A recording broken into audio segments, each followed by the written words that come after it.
নমস্কাৰ, মই এক্সেছ বাৰ ফেচিলেটৰ অলকা বৰুৱা। মই কিছুদিন ভিডিঅ' দিয়া নাছিলোঁ। এতিয়া ভাবিছোঁ ফ্ৰী ছেশ্যন দিম, কেইটামান ফ্ৰী বডি প্ৰচেছ দিম। মই বৈষ্ণোদেৱী গৈছিলোঁ আৰু অকণমান ভ্ৰমণ কৰি আহিলোঁ বাৰু। কিবাকিবি ভগৱানৰ তীৰ্থ ভ্ৰমণ কৰি বহুত মনটো ভালেই লাগিল বাৰু। এতিয়া ভাবিছোঁ ফ্ৰী ছেশ্যন কেইটামান দিম, যোগাযোগ কৰিব মোৰ সৈতে। মই তাৰিখ জনাই দিম, অমুক তাৰিখৰ পৰা অমুক তাৰিখলৈ দিম, সেইটো জনাম। এতিয়া সকলো কেনে আছে বা। মই ভাবিছোঁ বহুত দিন হ'ল এক্সেছ বাৰৰ ওপৰত একো ভিডিঅ'ই দিয়া নাই, গতিকে এক্সেছ বাৰৰ ওপৰত অকণমান ভাবিছোঁ সকলোকে জনাওঁ। এক্সেছ বাৰ ল'লে আচলতে আমি সদায় ভৰপূৰ হৈ থাকোঁ আৰু এটা মেডিচিনৰ নিচিনা কাম কৰে। সকলো পাৱাৰফুল হৈ থাকোঁ আমি। আমাৰ শৰীৰটো আমি চাৰ্জ দিবলগীয়া হয়। আমি যেনেকৈ ফেন বা যেনেকৈ ঘড়ী চৰি চাৰ্জ দিবলগীয়া হয়, ঠিক তেনেকৈ এক্সেছ বাৰটো দি থাকিলে আমাৰ শৰীৰটো শক্তিৰে ভৰপূৰ হৈ থাকে, মনৰ সকলো ধুনীয়া হৈ থাকে, সকলো চেঞ্জ হয়, নিজক চেঞ্জ কৰিব পাৰি। শক্তিটো আমি ধুনীয়াকৈ শক্তিটো ল'ব পাৰোঁ। আৰু যেনেকৈ ৰেডিয়েশ্যন বাঢ়ে, ঠিক শৰীৰৰ ৰেডিয়েশ্যনটো মানে বাঢ়ে, ভাল ৰিজাল্ট ওলায়। আমি সকলো ক্লিয়াৰ হ'ব পাৰোঁ। ল'ৰা ছোৱালী সকলো মানে যিটো বিচাৰে সেইটো পাব পাৰে। এক্সেছ ইমান ধুনীয়া এটা মডেলিটি। এক্সেছ কৰিলে আপুনি ধুনীয়াকৈ আধ্যাত্মিক লাইনত যাব পাৰে।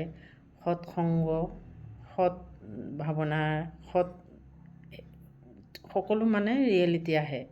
আৰু যেতিয়া আপুনি এক্সেছ কৰে, আপোনাৰ যেনেকৈ সৎসংগ ল'লে সকলো ভাষাৰ পৰাই সকলো শব্দই চেঞ্জ হৈ লাহে লাহে লাইফটো বনি যায়, শব্দই ভাষা হৈ যায়। ঠিক তেনেকৈ বেয়াবোৰ ফুল ষ্টপ হয় আৰু নতুনবোৰ আৰম্ভণি হয়। এক্সেছ যোনে লয়, সকলো তাৰ বেয়া যিমানখিনি মানুহজনৰ গাত বা আত্মাটোৰ গাত থাকে, সেইখিনি সকলো লাহে লাহে চেঞ্জ হৈ ভাল হয়। ঠিক তেনেকৈ আমি এক্সেছ কৰি সকলোৱে গম পাইছোঁ, আগতে জানা নাছিলোঁ, এতিয়া গম পাইছোঁ যে এক্সেছ কৰিলে আমি যিটো বিচাৰোঁ, যিটো চইচ কৰোঁ, সেইটো লাহে লাহে ডাঙৰ হৈ গৈ থাকে চিন্তাটো। আৰু লাহে লাহে আমি মানে কেনেকৈ কি কৰিব লাগে, মেনিফেষ্টেশ্যন কেনেকৈ কৰিব লাগে, সংকল্প ল'ব লাগে, সংকল্পটো কি হ'ব লাগে, কেনেকৈ ক'লে সংকল্পটো ভাল হ'ব। গতিকে আমি এনেধৰণৰ ক্লাছ কিছুমান দিওঁ। গতিকে সকলোৱে যদি মোৰ সৈতে যোগাযোগ হ'ব বিচাৰে, আৰু মই ফ্ৰী ছেশ্যন দি আছোঁ, আহিব পাৰে। তাৰিখটো মই জনাই দিম এইকেইদিনতে। গোটেই যেনেকৈ ধৰক আমি মেনিফেষ্টেশ্যনটো এনেকুৱা বস্তু, যেনেকৈ ধৰক আমি এই ফুলজোপা গোটেই মৰি গ'ল বুলি ক'লে, গোটেই হাজাৰ মানুহে যেতিয়া ক'ব যে ফুলজোপা মৰি গ'ল, তেতিয়া ফুলজোপা যি থাকিলেও সি মৰিয়েই যাব।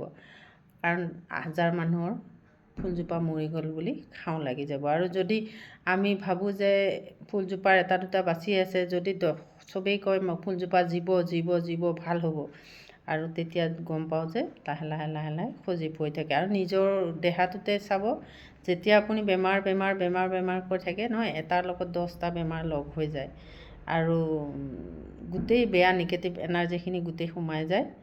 ঠিক তেনেকৈ শৰীৰটো আমি সকলোৱে আমি ভালকৈ কৈ চেঞ্জ কৰি ল'ব পাৰোঁ।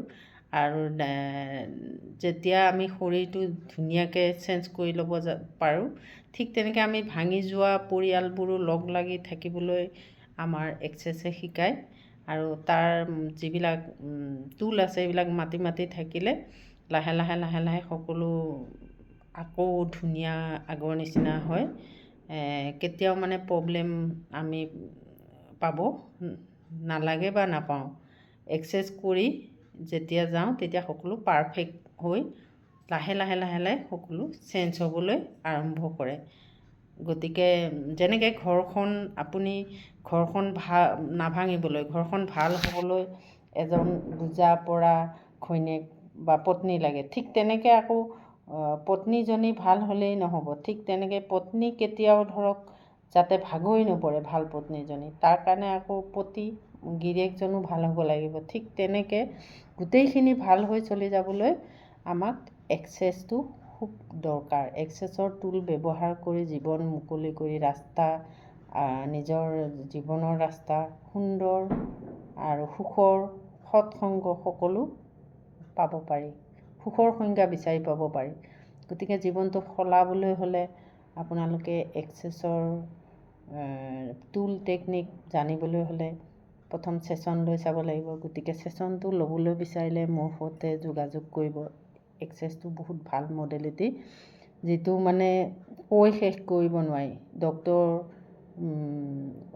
ডাঙৰ ডাঙৰ অফিচাৰ সকলোৱে এক্সেছৰ ফালে আগবাঢ়ি আহি আছে, যে এক্সেছ লৈ যিসকলে জানিছে যে এজনে ল'লে দেখোন ইজনে আৰু ভাল পায়। গতিকে এজন অহাৰ লগে লগে তাৰ লগত থকা বন্ধু বান্ধৱ সকলো আহি যায়। গতিকে এই ক্লাছটো যদি বিচাৰে মোৰ সৈতে যোগাযোগ কৰিব। আৰু এটা আপোনালোকক টেকনিকো কওঁ, যে যদি বহুত সমস্যাত ভুগি আছে বা এক্সেছে ল'ব পৰা নাই বা কিবা এটা বস্তু পাব পৰা নাই, আপোনালোকে কাঁচৰ বাতিত বা বটলত বা এনেকুৱা গিলাচত ধুনীয়াকৈ নিমখ ভৰাই তাত আপোনালোকে লং 5টা 7টা এনেকৈ দি মানুহে নেদেখাকৈ বা নিজৰ পৰিয়ালক নজনোৱাকৈ ধুনীয়া ঠাইত উত্তৰ ফালৰ কোণাটোত ধুনীয়াকৈ থৈ দিব, চকীৰ তলত বা এনেকুৱা মানুহে নেদেখাকৈ, নিজৰ বাহিৰে যাতে আনে নেদেখে। আৰু লাহে লাহে আপোনাৰ সকলোবিলাক নিগেটিভবিলাক আঁতৰি যাব। আৰু বোৱতী নদীত বহুত বস্তু দিব পাৰি, দিলে আপোনালোকৰ বহু ফল